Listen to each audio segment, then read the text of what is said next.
Tati e Elas com Tatiele Melo.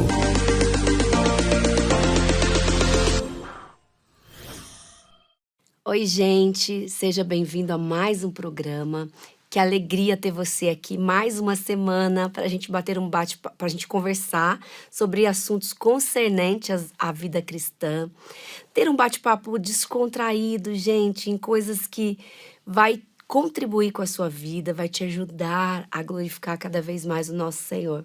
E hoje, gente, o nosso bate-papo, ele tá bem diferente. Eu acho que nós não abordamos esse tema aqui, mas eu estou muito feliz porque é um tema atual e que vai contribuir com a sua vida, vai tirar suas dúvidas, que é sobre o transtorno do espectro do autismo.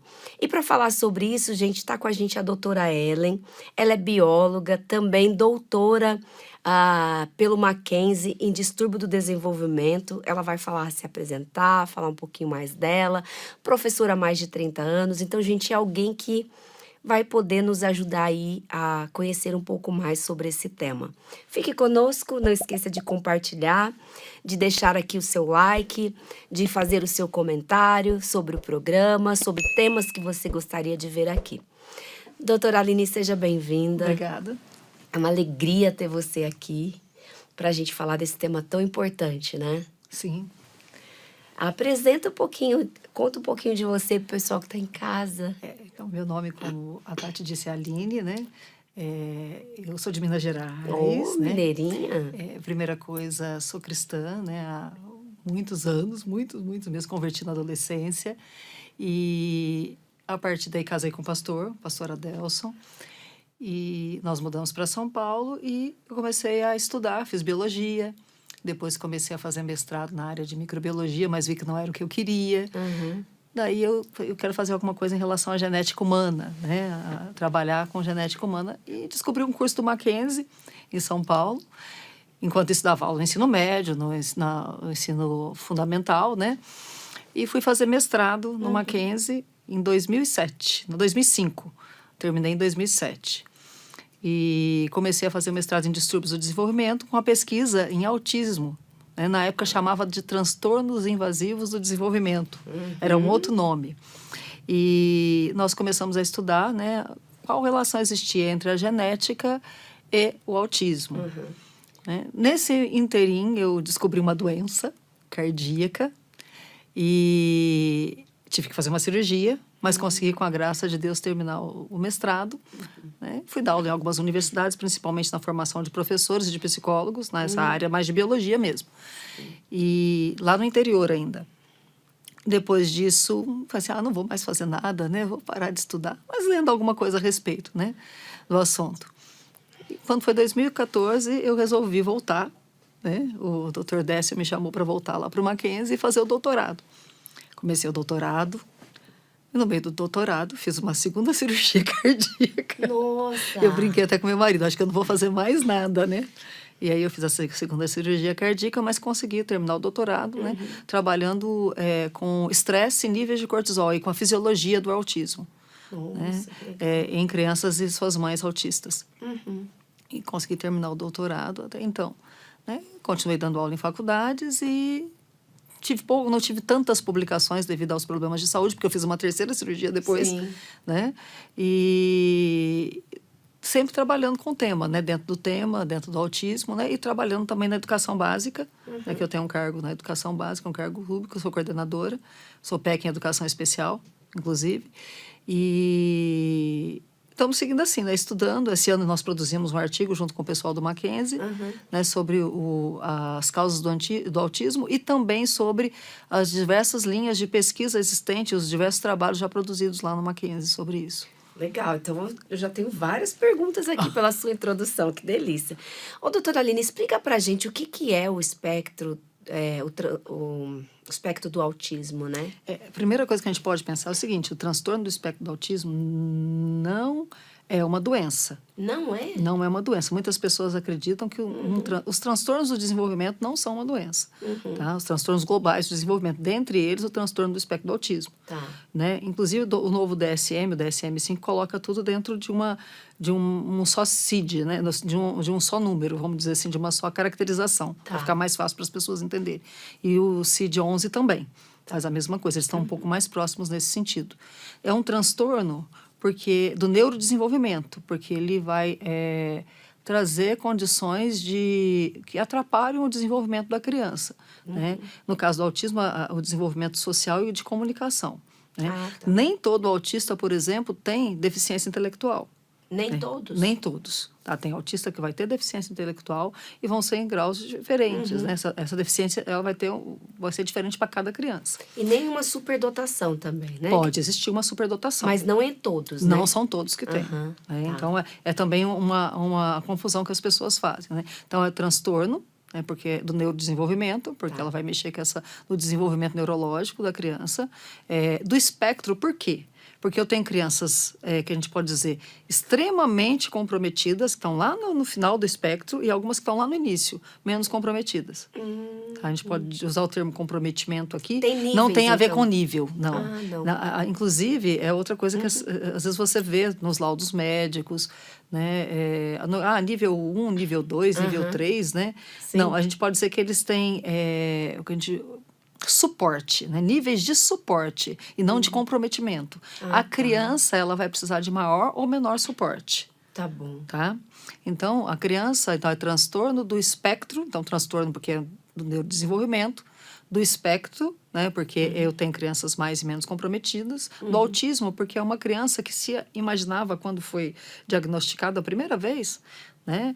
O autismo lá no início, bem lá em 1900 e alguma coisa, eu não lembro a data certinha, a primeira vez que a McLean, ele diagnosticou o autismo, ele fala que eram as crianças voltadas para si mesmo, né? Autismo voltado para si, porque elas não tinham uma boa interação social, né? Ou que se imaginava, né? Em relação elas não conseguiam fazer essa interação.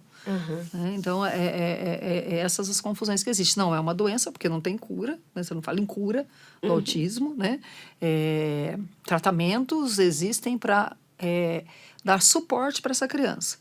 Tá. Então, no fono, se ele tem problema, se ele é não verbal, né?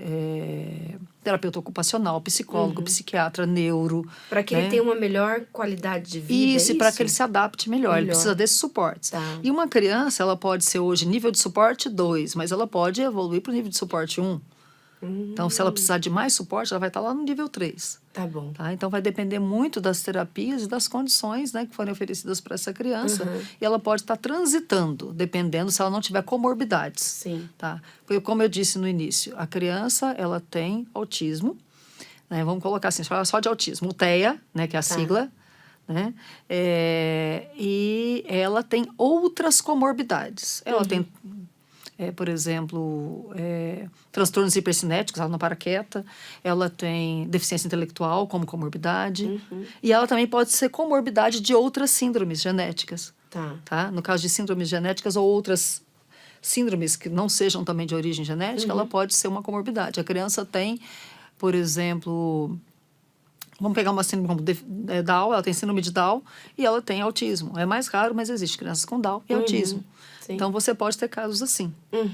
Tá? E a partir de que idade a gente consegue um diagnóstico, consegue perceber? Quando é o momento que a mãe deve levar para fazer uma... Não sei se é uma avaliação. Hoje, com as redes sociais, hoje, com a internet, as pessoas estão tendo mais informações, né? E elas acabam procurando ajuda mais cedo. Né? Mas a questão é, a criança, ela nasce com autismo. Certo. Né? Então, de certa forma, ela já nasce dentro do espectro que a gente fala.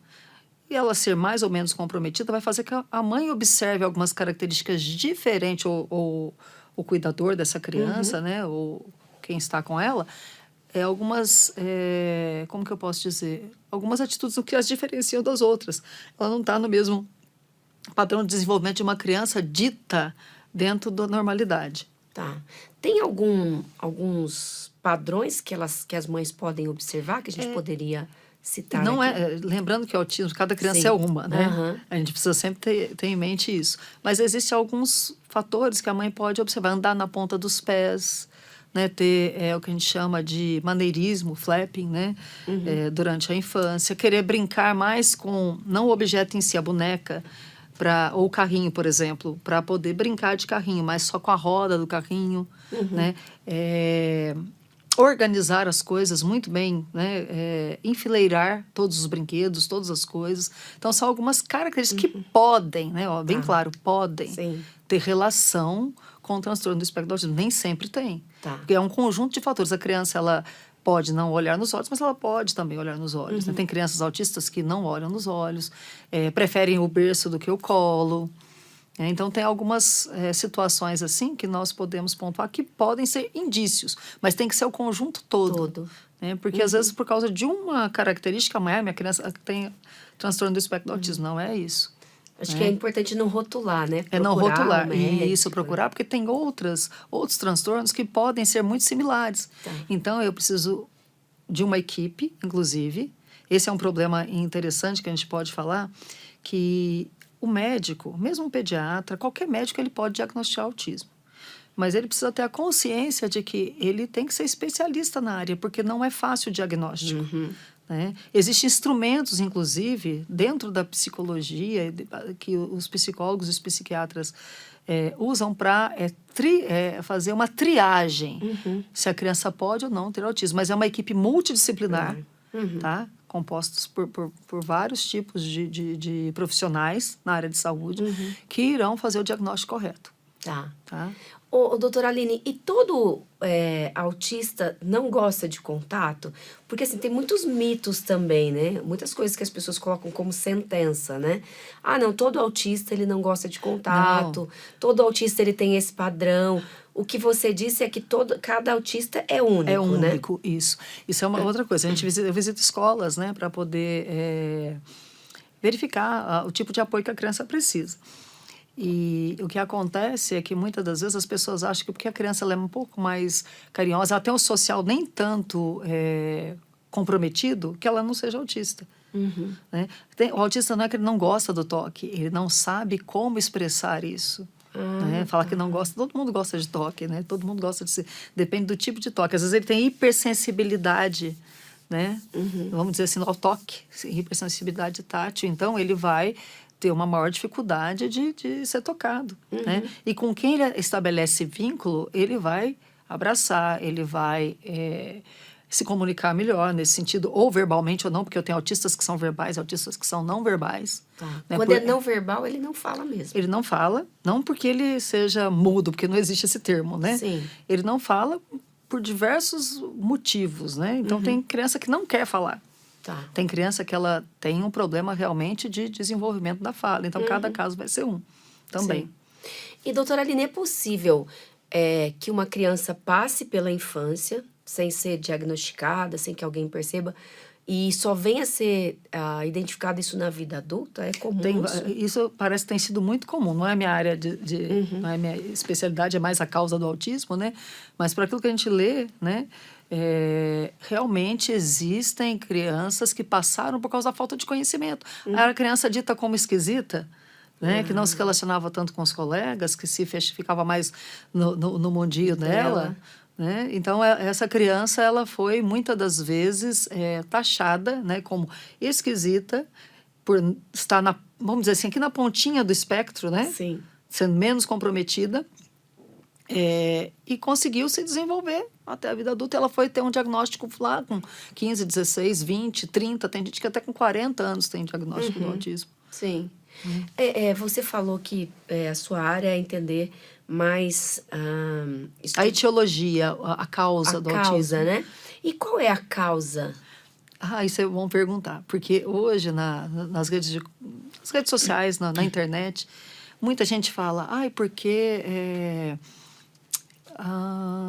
o glúten causa autismo, ou porque a mãe tem a casa da mãe, né? Isso é a mãe geladeira, né? Que é lá de quando surgiu o autismo, né? Ou não sei que substância pode estar, os plásticos estão ligados ao autismo. Então é bom a gente pensar o seguinte: existem estudos de ligação. Né? Eu trabalhei com estudos de ligação, né? Mas tentando ligar um gene, né? O gene do estresse ao autismo. Né? O gene, na realidade, da serotonina, né? Tem a ver com a serotonina, ao autismo. Só que são estudos de ligação. São estudos que podem trazer uma luz para aquilo que causa o autismo, porque o autismo não tem causa definida. Não existe, não é genético apenas, não é só por questões que a gente fala ambientais apenas. O consenso entre os pesquisadores hoje é que o transtorno do espectro do autismo tenha causas multifatoriais. Tá? Como que isso funciona? O que são causas multifatoriais? O ambiente, tá, exerce uma ação sobre a parte genética. A criança já nasce com uma predisposição, vamos dizer assim, se eu posso dizer dessa forma para ficar mais fácil, tá, numa linguagem não formal, ela já nasce com alguns genes, né, relativos ao autismo, ao transtorno do espectro do autismo. São vários genes que são ligados. Tá? Alguns com a ligação mais forte dentro do espectro e outras com uma ligação mais, vamos dizer assim, mais fraca. Né? Genes mais fortes e mais fracos ligados ao espectro. Só que sem os fatores ambientais, né, tem vários que são associados ao autismo, essa criança não vai desenvolver. Então, eu preciso dos genes e eu preciso do ambiente. Tá? Existe uma coisa que é dentro também do consenso até hoje, né, do que se estudou até hoje do autismo, chamado epigenética. Tá? Na epigenética, o que acontece dentro da epigenética? Eu tenho genes que vão fazer você ter o cabelo preto, os olhos escuros, né, o tom da pele, algumas outras características do nosso corpo, do nosso funcionamento. Esses genes são genes mesmo. Eu tenho aqueles genes que não vão fazer com que essas características apareçam, mas vão promover o ligar e o desligar esses genes. Tá?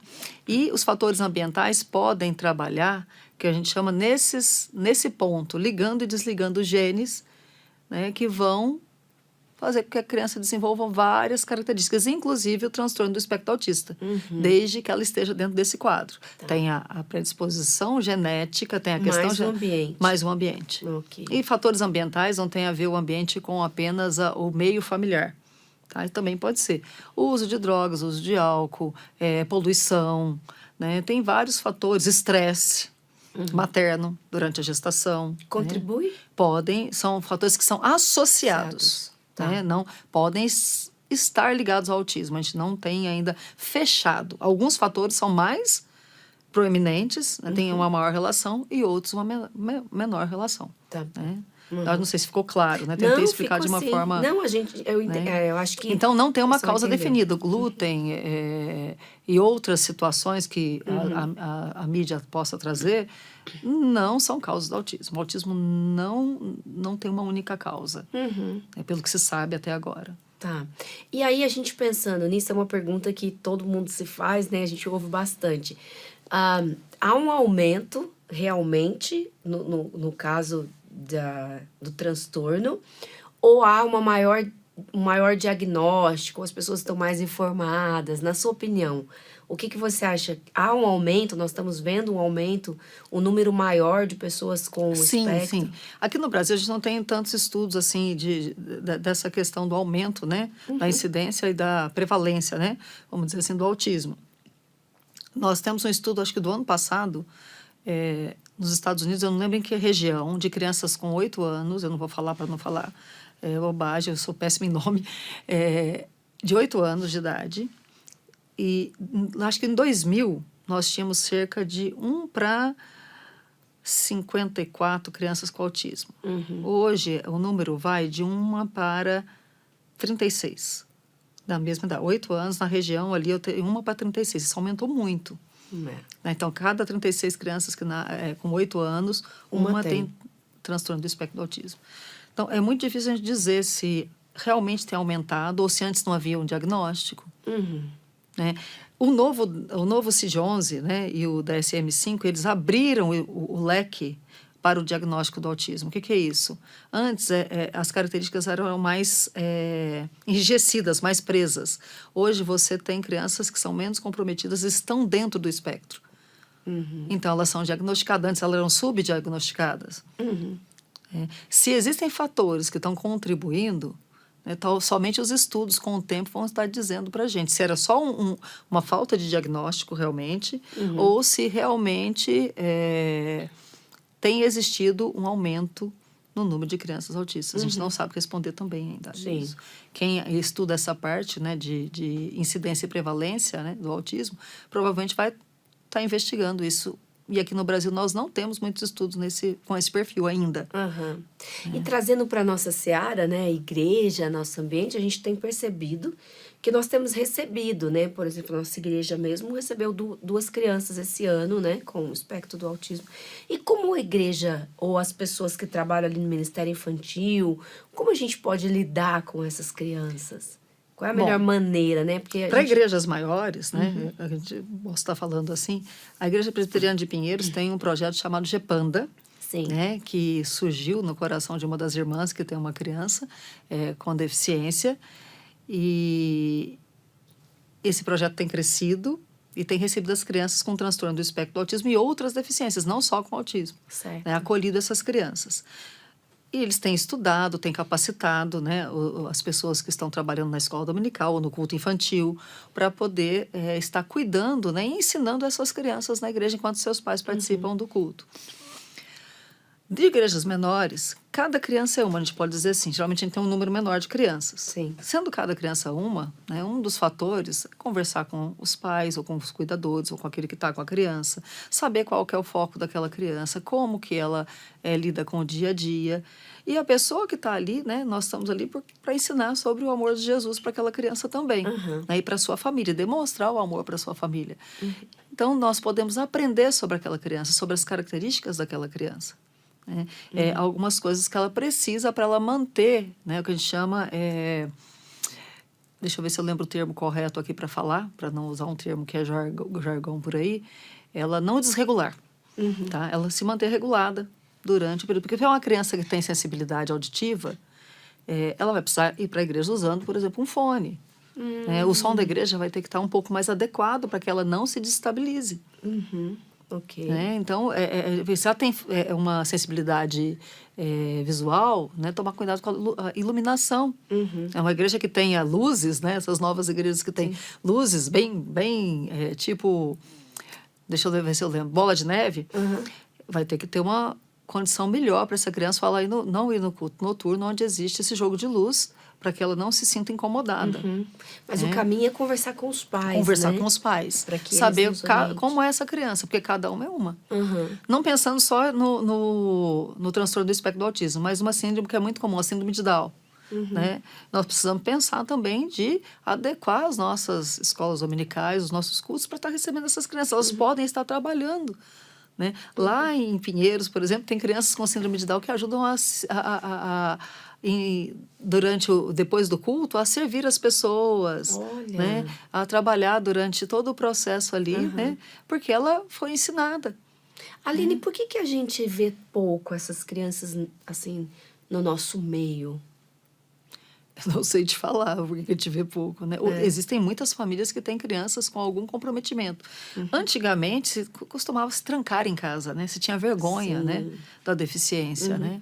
E hoje se traz para dentro do dia a dia, né? Para a igreja, essas pessoas precisam estar ali com a gente. Sim. Né?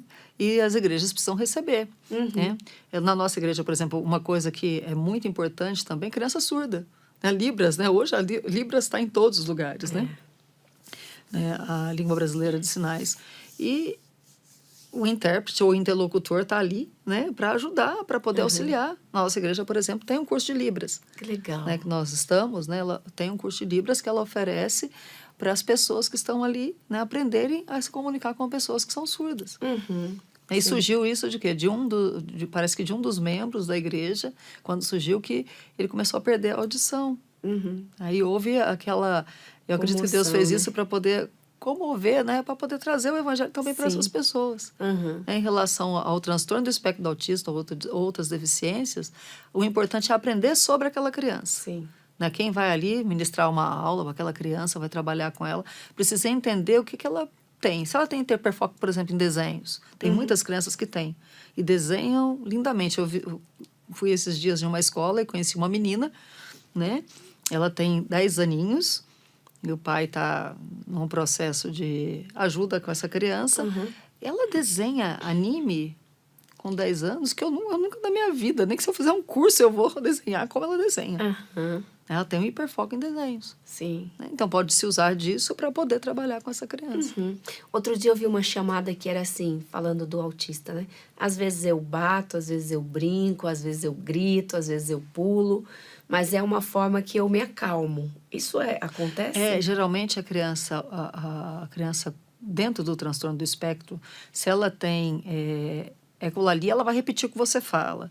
Se ela tem outros, vamos dizer assim, maneirismos, né? Ela vai se regular, por exemplo, com flapping, com mexer as mãos, com mexer o corpo. É uma forma, ou com emitir alguns sons. É uma forma dela se regular quando ela está com algo no ambiente que está a incomodando. Ou quando ela está muito feliz. Quando você né? fala se regular, seria se equilibrar? Isso, sabe quando você fica nervosa, fica Sei. ansiosa, que você tem vontade de explodir? Aham. Né? Basicamente, a gente faz isso, mas a gente faz de uma maneira diferente. A criança dentro do espectro, algo que a incomoda, ela vai externalizar de outra maneira. Tá. Aí cada criança vai ter também o seu modo, né? Algumas coisas são muito comuns, que é o mexer o corpo e mexer as mãos, mas nem toda criança, ou emitir alguns sons, ou fazer algum som que faça com que ela se sinta mais confortável. Na minha igreja tem uma criança que tem autismo, ela tem uma pazinha de sorvete e ela se regula mexendo essa pazinha, Aham. né? Eles gostam muito de coisas que giram, né? Coisas redondas, Alguns, né? Isso é aquela característica, né? Alguns sim, Alguns outros gostam, não. outros não, né? Outros podem se sentir incomodados. E, doutora Aline, é possível que uma pessoa tenha o espectro do autismo e consiga estudar, trabalhar, Sim. se desenvolver profissionalmente? Sim. Vai depender se ela não tem comorbidades, né? Porque Ok. a criança que ela tem comorbidades, ela vai ter uma dificuldade maior de desenvolvimento, mas vai se desenvolver também, né? E tem até um professor que trabalhava comigo, eu não vou citar nome, né? Mas o filho dele está terminando o curso de educação física. E está dentro do transtorno do espectro do autismo. Né? Ele vai se formar, acho que esse ano agora ele se forma, ou se formou no final do ano passado, né? Em educação física. Nossa, isso é bacana, né? A gente conhecer um pouco mais e sair da nossa Nós temos grandes... limitação. nós temos pessoas dentro do espectro que já ganharam, inclusive, prêmios acadêmicos no exterior, dentro do espectro do autismo. Eu não vou lembrar o nome, depois até dou uma olhadinha para falar. Tem filmes que relatam, mostram histórias verídicas de pessoas dentro do espectro que construíram coisas muito boas. Então, o apoio, quanto antes o autismo ele é descoberto, né? Ele é diagnosticado. E o apoio que essa criança vai ter durante o seu desenvolvimento vai fazer toda a diferença.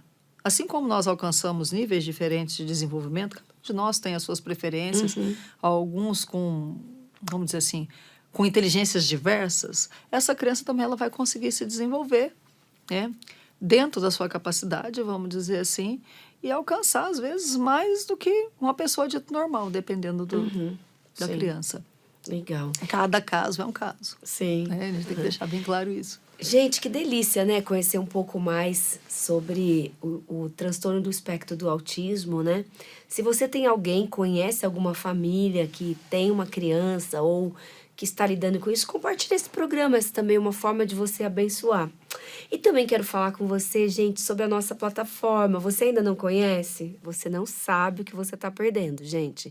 Ali nós temos filmes, séries, palestras, tudo para te capacitar no dia a dia a ter aí, a se alimentar de forma saudável, de forma que não venha prejudicar você nem seus filhos com nenhuma ideologia, todos os conteúdos bíblicos.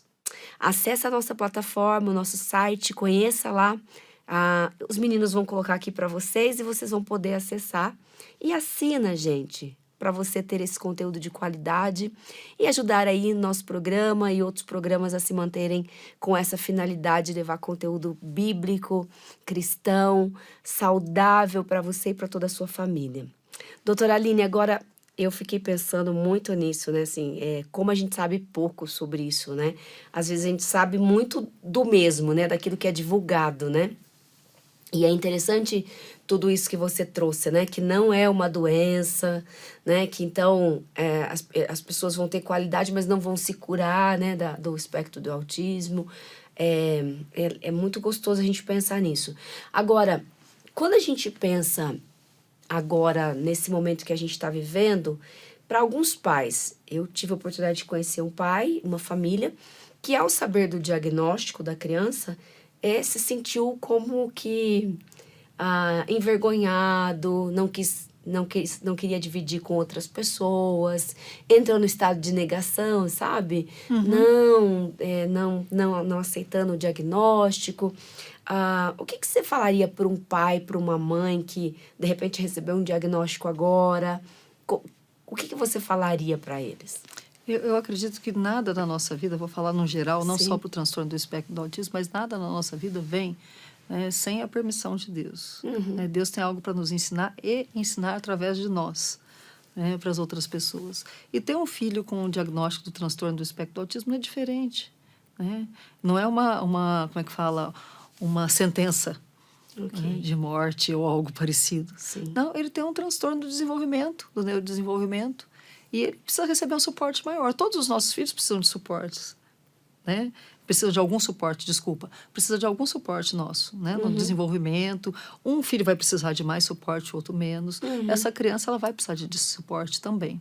Tá certo que, muitas das vezes, o autismo traz situações muito difíceis. Né? A criança, quando ela se desregula, a criança que tem outras comorbidades, né, que não vem ao caso aqui, que vão trazer dificuldades no seu desenvolvimento, vão ser difíceis para a família. Né? Mas a família, ela vai trabalhar com isso. E quando a gente está na igreja, a gente tem o auxílio da igreja ainda, né, enquanto corpo, para poder estar trabalhando com essa criança. E não é uma sentença. Não há necessidade de ter vergonha, mas isso é normal. Há a questão da negação, muitos pais, isso é muito comum da gente ver. Apesar de eu não ser psicóloga, né, eu vejo sempre os psicólogos, né, os estudiosos nessa área falando, né, há o período de luto, até que o pai ele entende, ou o progenitor, ou a mãe, né, vamos dizer assim, no geral, que aquela criança ela pode se desenvolver. Né? Ela recebendo o suporte adequado, ela vai se desenvolver. Né? Dentro da sua perspectiva, dentro da sua capacidade de desenvolvimento, ela vai estar se desenvolvendo e a gente vai trabalhar para que ela tenha autonomia. Tá. Se ela for uma criança que tenha deficiência intelectual e tenha outras comorbidades, a gente vai trabalhar para que ela possa chegar a ter o máximo de autonomia possível. Né? Talvez até trabalhar a ter pode desenvolver uma vida normal, dependendo de cada caso. Tá. Né? Então, muitas das vezes a gente vê, né, uma deficiência ou autismo de uma forma muito negativa, né? Eu não tenho filho autista, né? Talvez algum pai ou uma mãe fale, mas você não tem nenhum filho com nenhuma deficiência, né? Mas não é o caso. É o caso da gente observar que a gente vê várias histórias muito bonitas de crianças que tiveram dentro do espectro e se desenvolveram. E vão se desenvolver. E a gente vê nas escolas também, né, nas famílias que a gente acompanha.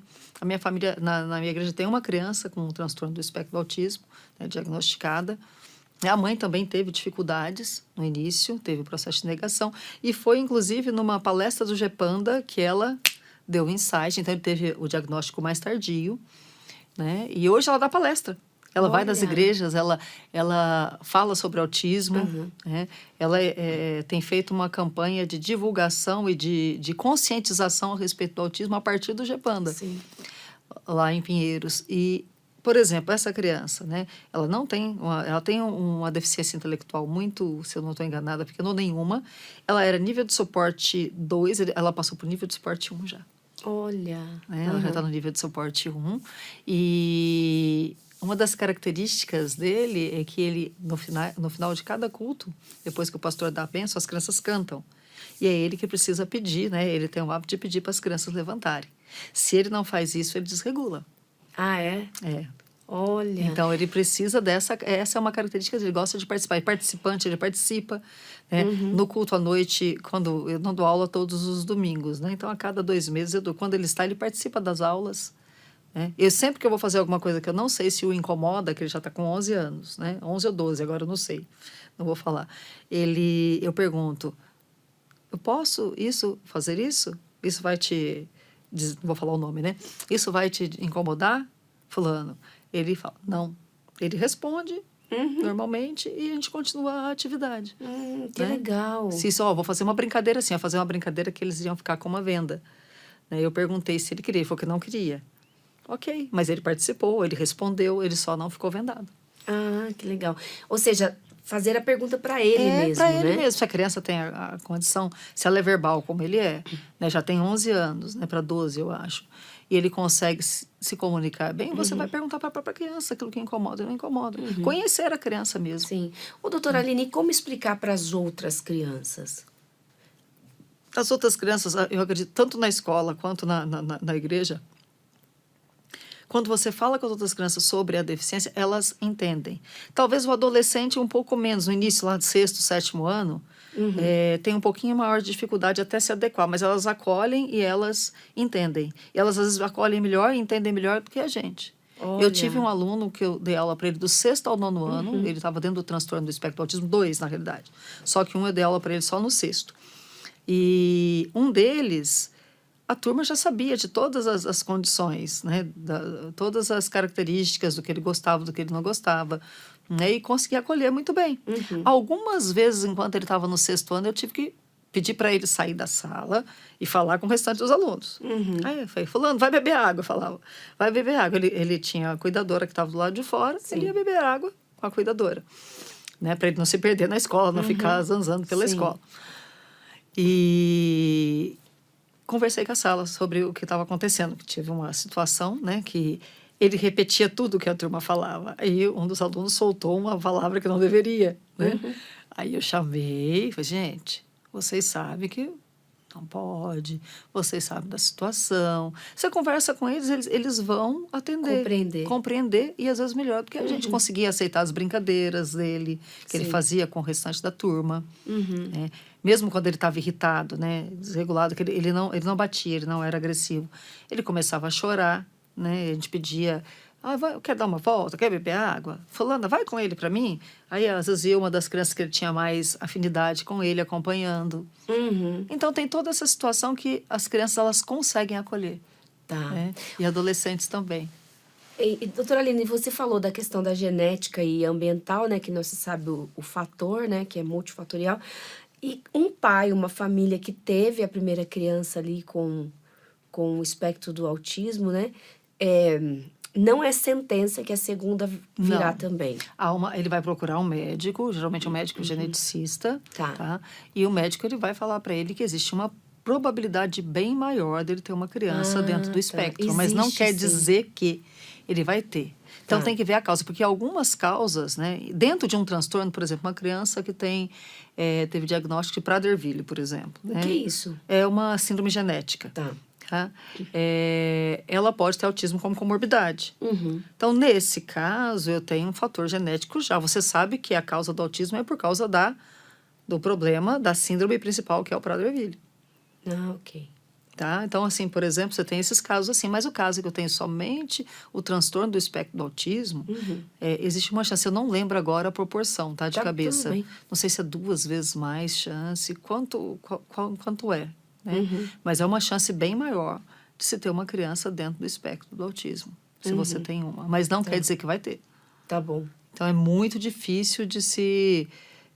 você tem uma probabilidade. Mesmo, por exemplo, se eu tiver uma síndrome genética e vou procurar um geneticista, quais as chances que eu tenho de ter uma criança dentro dessa síndrome? Vai depender de como ela é passada. Vamos pegar uma coisa mais simples para você entender, mesmo que seja uma proporção grande. Qual é a chance de eu ter uma filha ou um filho na próxima gestação? Eu ter uma menina. Qual é a chance de eu ter uma filha ou um filho na próxima gestação? Teoricamente, é 50%. Tá? Ou vai ser menino ou vai ser menina. Mas quer dizer que vai ser menina? Não. E quando eu falo em probabilidade, é isso. É as chances de. Tá? Então, a probabilidade maior. É igual a probabilidade de nascer assim ou assado. Né? Vamos dizer, de um jeito ou de outro. Então, há uma probabilidade maior. Isso há sim. Se tem primos também, né? Aí tem toda uma questão, né? Nesse sentido. Uma coisa que nós não falamos, que é um fator interessante dentro do autismo, é que para cada 4 meninos autistas, eu tenho uma menina. Maior no menino? Em meninos. É cerca de 4 vezes maior em meninos do que em meninas. Tem uma causa? Não. Também não. Olha. Né? O que se nota é que para cada 4 meninos com autismo eu tenho uma menina. E geralmente a menina, né, alguns estudos dizem que a menina, o diagnóstico é mais difícil, principalmente quando passa de uma faixa etária, quando ela não é muito comprometida, né? Quando ela não tem um comprometimento com outras comorbidades, né, às vezes fica mais comprometido porque ela consegue quando ela chega a uma certa idade, ela consegue imitar os comportamentos sociais. Ah, é? Existem também estudos que falam nesse sentido. Né? Basicamente, nesse sentido, ela consegue imitar os comportamentos. Então, depende muito. Ela pode ser muito comprometida, e aí ela não vai conseguir fazer isso de forma alguma. Essa menina que eu conheci, por exemplo, tem um comprometimento um pouco maior. Então, ela não consegue fazer esse tipo de mascarar, né, a questão social. Então, ela deixa isso bem claro, apesar de não ter deficiência intelectual. Sim. Ela é não verbal também. Né? Então, ela tinha essa menina que eu estou citando, ela teve mais dificuldade. Mas é algo que você nota estatisticamente. Tá. Quando você compara, eu tenho mais meninos do que meninas. As meninas, às vezes, o diagnóstico pode ser mais difícil porque, quando ela não é tão comprometida, porque ela consegue imitar as questões sociais. Se ela é muito comprometida, mais comprometida, ela vai ter uma dificuldade maior de imitar as questões sociais. Então, você tem esse fato. E aí eu fiquei curiosa, né, você falando dessa questão da imitação, como que é a regulação emocional dos autistas? Eles têm uma facilidade de reconhecer seus sentimentos ou eles têm uma dificuldade nessa área? Eu não sei te responder Não? isso, porque entra muito na área da psicologia. Tá né? bom. Mas de regular-se, de entender o que está se passando com eles, assim como muitas crianças têm, o autista também tem dificuldade de entender aquele sentimento ou aquela situação, ou como lidar com aquela situação. Tá. Né? Então, ele tem essas dificuldades, sim, mas como ele entende, eu não sei te falar. Tá, Talvez não. um psicólogo Tá consiga te tudo responder bem. melhor. Tá ótimo. E doutora Aline, tem alguma informação assim que você acha, nossa, Tati, acho que isso é importante a gente colocar, a gente trabalhar, a gente falar aqui no programa, que ajudaria quem está em casa? A conscientização é sempre a melhor. Quando você assistir ou ver ou ler algo sobre o transtorno do espectro do autismo, procura insights de confiança. Tá. Procure insights de instituições que são assim, que trabalham já com isso. Vai procurar artigos acadêmicos, algo que vá trazer uma conscientização maior. Não ficar vendo essas coisinhas que são lançadas na internet e que muitas das vezes não condiz com a verdade. Né? Esses dias eu vi, inclusive, uma reportagem de um jornal, que eu não vou citar o nome para não ser processada, né?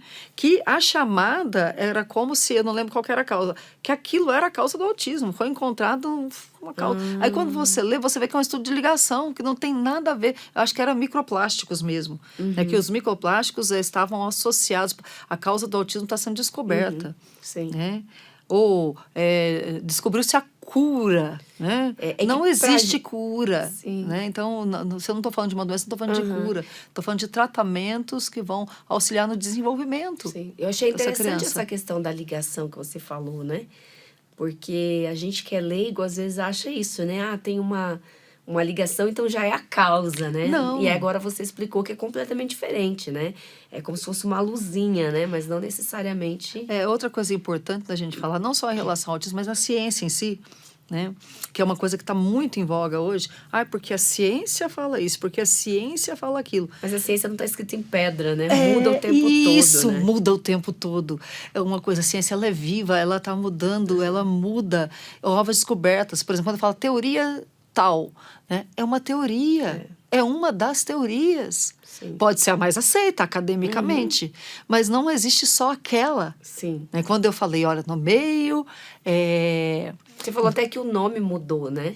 o nome muda. Então, coisas que a gente conhecia lá atrás... A gente chamava de... Vamos pegar só dentro da questão do autismo, da deficiência, o deficiente.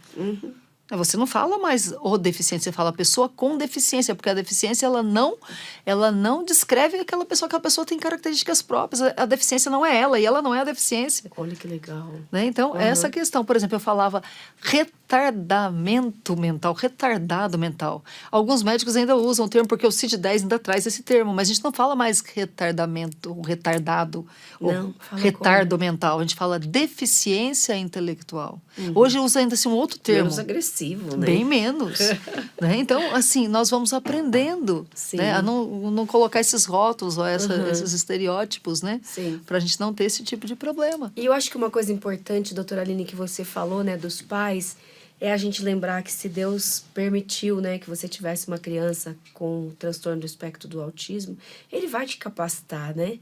para você amar, para você criar, para você lidar com essa dificuldade, assim como poderia vir com qualquer outra, né? E até mesmo uma criança saudável, se Deus não nos capacitar, né? Não vai A gente não conseguir. consegue desenvolver essa criança. Acho que isso é muito importante, né? E é um ser humano com beleza, com alegria, com singularidades, que está na sua casa para você criar ali para a glória de Deus. Acho que isso é importante a gente falar, né? Porque não cabe a gente trazer esse preconceito todo, né? Existe um filme que fala de uma... Ela foi bióloga, ela se formou em biologia. Eu não lembro o nome dela, gente. Eu estou tentando lembrar que desde a hora que eu comecei. E ela, quando criança, essa mulher americana, ela desenvolveu um sistema de tratamento humano para gado. Ela recebeu uma sentença de não desenvolvimento, porque ela era autista. E na época, ela já tem mais de 50 anos, não existia nada sobre o diagnóstico do autismo quase. Então, ela recebeu essa sentença. Ela não vai desenvolver, ela não vai ser isso, ela não vai ser nada.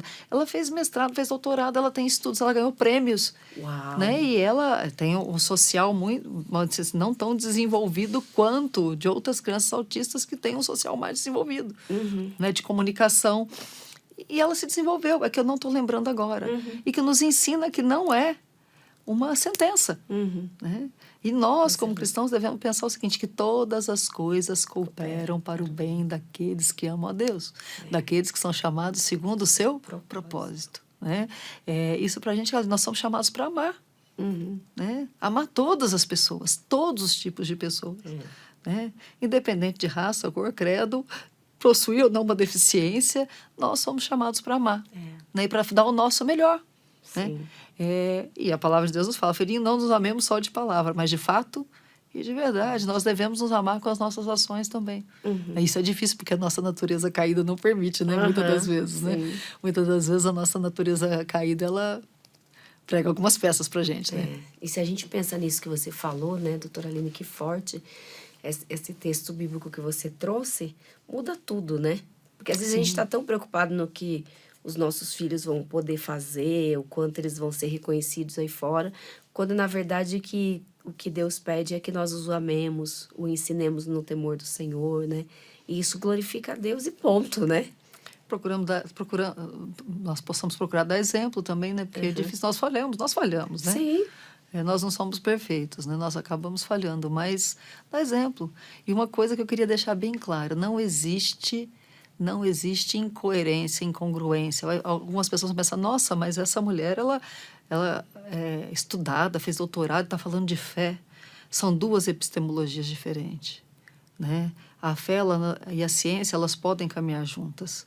Né? Caminhar juntas e produzir, cada uma dentro da sua especificidade. O conhecimento teológico, o conhecimento científico, elas não são opostos. E as pessoas aí fora o veem como opostos. O materialismo ideológico pega isso como oposto. E isso não existe. Não é porque eu tenho fé que eu não posso estudar, eu não posso conhecer e não posso saber, né, das coisas.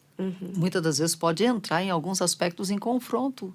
Né? Mas o que eu tenho aqui na ciência, se não é verdade absoluta, muitas das vezes não é. A ciência, ela não é absoluta, ela muda com o tempo, aquilo que a gente falou. Eu também posso ter a minha fé. E muitas das vezes eu opto pela fé ao invés de acreditar na ciência, ou vice-versa. Mas ela nunca vai a fé, ela não se contrapõe à ciência. E muitas pessoas acreditam nisso. Sim. E eu acho que quando a gente vai vendo essas descobertas e a gente pode abençoar vidas, se resume a isso, né? Por exemplo, conhecer um pouco mais sobre o espectro do autismo dentro do que a ciência traz hoje. Hoje, isso. E produz aí uma qualidade de vida para essas pessoas, glória a Deus, né? Por que não conhecer, Nós precisamos né? fazer isso. Nós precisamos fazer isso para abençoar a vida de outras pessoas. Cada um dentro daquilo que foi chamado, né? Sim. Então, para abençoar a vida de outras pessoas, eu estudo, eu faço, eu procuro fazer o meu melhor.